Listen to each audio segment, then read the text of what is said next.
Di tengah sini Pak. Baik. Ya. Oke. Boleh mic-nya dikasih Indra. Ya. Pak Hakim, apa kabarnya Pak? Alhamdulillah. Boleh hidup mic-nya Pak? Tes dulu. Yes. Oke. Baik. Pak Hakim, boleh nggak ceritain ke kita sedikit awal mulanya gimana Bapak didiagnosa ada gangguan ginjal dan akhirnya disarankan atau diputuskan untuk dilakukan transplantasi ginjal? Terima kasih. Sebelumnya saya ingin menyampaikan ucapan terima kasih kepada pihak Rumah Sakit Siloam, yang mana Rumah Sakit Siloam itu tempat pertama saya hadir. Kemudian setelah itu saya juga mengucapkan terima kasih kepada dokter dan perawat Rumah Sakit Pusri. Kebetulan setelah dari Siloam saya pindah ke Rumah Sakit Pusri lebih kurang 1 tahun lebih. Kemudian setelah saya ada rencana jangkau, saya dipindahkan di Rumah Sakit Mawar Husin Palembang. Saya juga mengucapkan kepada pihak dokter yang telah membantu saya dalam jangkau ginjal tersebut. Mungkin saya dapat bercerita sedikit awal mula saya didiagnosa gagal ginjal itu pada tahun 2013.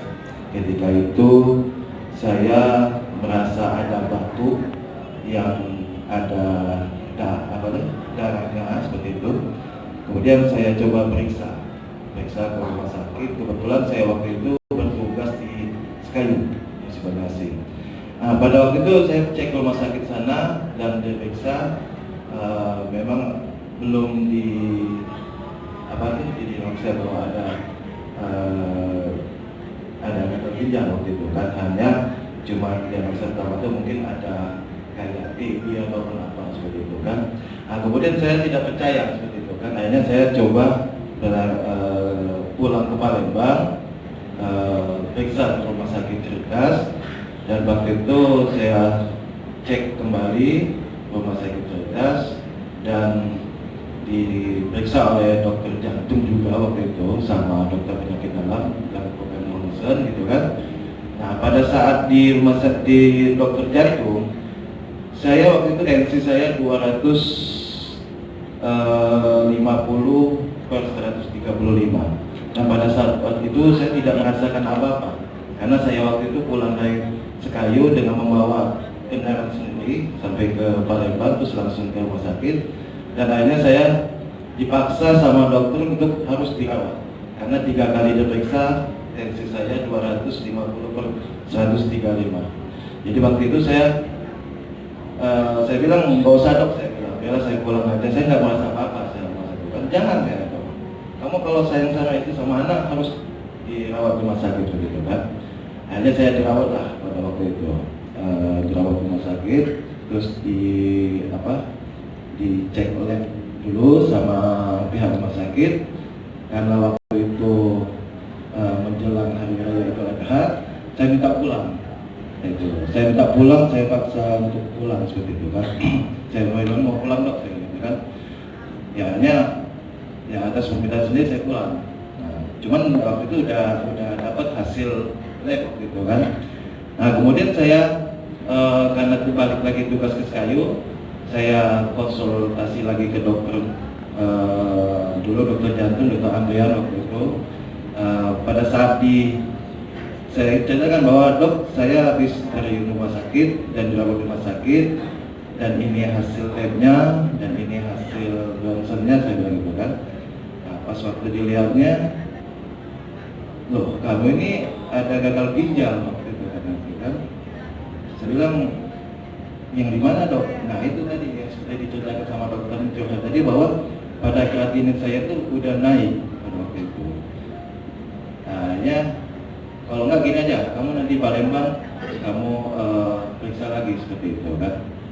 Nah akhirnya saya periksa lagi ke dokter di Palembang, dicek ulang kembali hasil labnya itu, dan memang ternyata waktu itu kreatinin urinnya sudah tinggi waktu itu kan, udah lebih kurang 90-an waktu itu. Akhirnya saya disarankan sama dokter itu ke dokter Ian. Nah, jadi pas waktu itu saya ke dokter Ian, dokter Ian berperiksa terus dicek lagi di USG ginjal. Pas di USG ginjal saya dinyatakan memang ada gagal ginjal, tapi waktu itu stadium 2, waktu itu masih stadium 2. Akhirnya ya sudah, saya sudah jalan aja, dikasih sama obat sama dokter gitu kan untuk menguatkan ginjal saja waktu itu kan. Dan alhamdulillah berjalan, tapi ya itu jadi mungkin karena tidak memantang daripada makan waktu itu, hanya tensi tetap tinggi sebetulnya kan. Di Rumah Sakit Busri itu berjalan haji selama 1 tahun lebih. Cuman waktu itu saya selama 3 bulan, saya waktu itu membawa hasil saya langsung datang ke Dokter Juher gitu. Saya menanyakan sama Dokter Juher, dok ini hasil saya udah makan haji selama 3 bulan, saya ingin menanyakan saja gitu kan, karena saya tidak mau hanya menunggu saja gitu kan, saya minta pastian apakah saya ini bisa sembuh atau gimana. Nah, saya bilang, akhirnya dijawab sama dokter, ya udah kalau gitu kamu udah mau menanyakan seperti itu, bahwa 99% ginjal kamu itu tidak akan bisa kembali normal. Nah itu, jadi disarankan sama dokter waktu itu kalau bisa cangkok gitu kan. Jadi ya saya belum berjalan seperti itu kan, karena masih menunggu cangkok gimana seperti itu. Jadi perjalanannya cukup panjang. Cangkoknya kapan cangkok? Cangkoknya di mana? Saya waktu itu cangkok di Rumah Sakit Muhammad Husin bulan Juli tahun 2017. Cangkoknya sudah 3 tahun berarti ya Pak ya. Donornya siapa? Donornya Waktu itu donornya kakak. Jadi kakak saya yang nomor 2 seperti itu. Dan alhamdulillah memang ketika waktu cangkok, jadi ada cerita dokter atau kenapa, jadi ketika selesai dia cangkok operasi waktu itu, memang saya bisa langsung keluar air kencingnya seperti itu. Memang waktu selama saya 2 tahun setengah itu saya udah tidak bisa lagi mengeluarkan air kencing saya. Ada terasa pengen kencing, ketika saya ke WC paling hanya setetes, udah lega gitu sedikit. Alhamdulillah tekanan darah saya saat ini 130-an, terus kadang-kadang 150-an. HB alhamdulillah bagus, urium kreatinin juga bagus semua. Karena walaupun saya udah cangkok, saya tetap melakukan cek lab, dan memang itu disarankan dari dokter Suparti dan Dr. Johan juga. Itu 6 bulan sekali saya harus melakukan cek lab seperti itu. Luar biasa ya, tapi terharu dengarnya ini ya. Jadi emang perjalanannya cukup panjang dan pastinya melelahkan ya kayak gitu. Tapi ya emang karena rasa ingin sembuh dan luar biasa kakak ya tadi ya yang mendonor ya. Jadi kalau mendonor tidak ada efek yang lain-lain kayak gitu. Yang kakaknya terus masnya sendiri setelah didonor kayak gitu. Ya, jadi memang berkembang di masyarakat ini bahwa ketika ketemu sama masyarakat pasti akan yang selalu menanyakan gimana dengan satu ginjal seperti itu ya.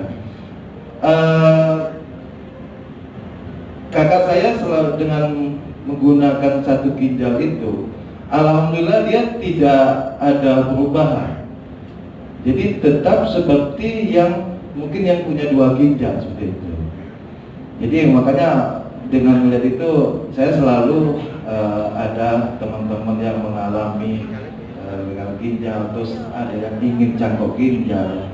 Itu selalu saya memberikan support kepada mereka bahwa itu nggak benar saya bilang seperti itu. Bahwa dengan satu ginjal itu tuh mereka bisa. Dan alhamdulillah kakak saya masih bekerja di lokasi, di lapangan dengan membawa kendaraan mobilnya. Dan saya pun ya mungkin dengan satu ginjal apa dengan 3 ginjal sekarang ini, yang pasti 2 ginjal waktu itu hanya tinggal berapa persen kalau itu kan, ditanya tambah 1 ini ya saya pun bekerja ya alhamdulillah tidak ada permasalahan seperti itu. Alhamdulillah ya, berarti ya.